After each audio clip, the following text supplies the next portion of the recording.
this message of this film, I think taps into a part of love that we don't get to see as much. I think there's the messiness of it, but also the hope and the pureness of it. I think this movie, there's a lot of, it's very pure in their love and what it represents and what they're trying to do for each other.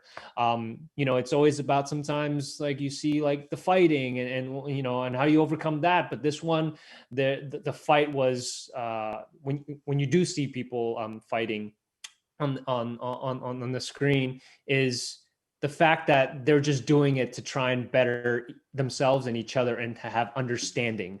And that has been the biggest like obstacle, and to see these two on and their friends kind of band together and to just make the moment as memorable as possible for everyone, I thought was just really, really beautiful.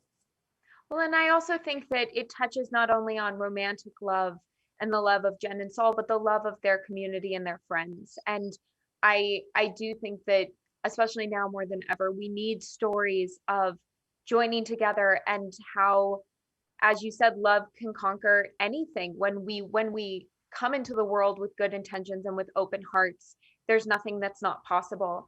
And that celebrating that is something that is so important.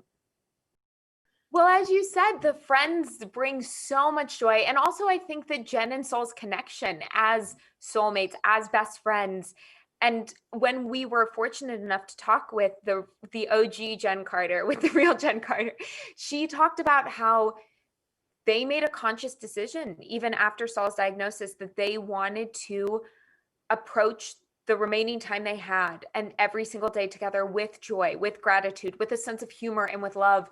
And I think that in telling their story and in honoring their relationship, that was something that both Harry and I felt was so important. And Mark Myers, our incredible director, also really emphasized, because it's so human.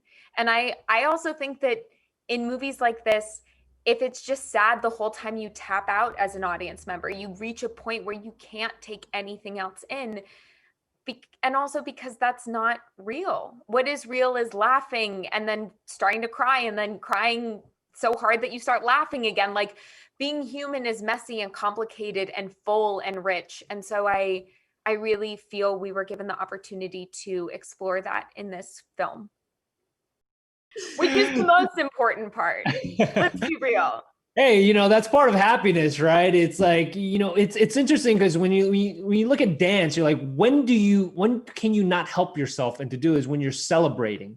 When you're celebrating something, whether it's a dance move, and that's, I think, the joy of it, of seeing dance. But I think more importantly is this particular relationship. It just really showed what can come out of it when it's like pure love is really injected into it, and that is the most powerful part, I think, of their relationship.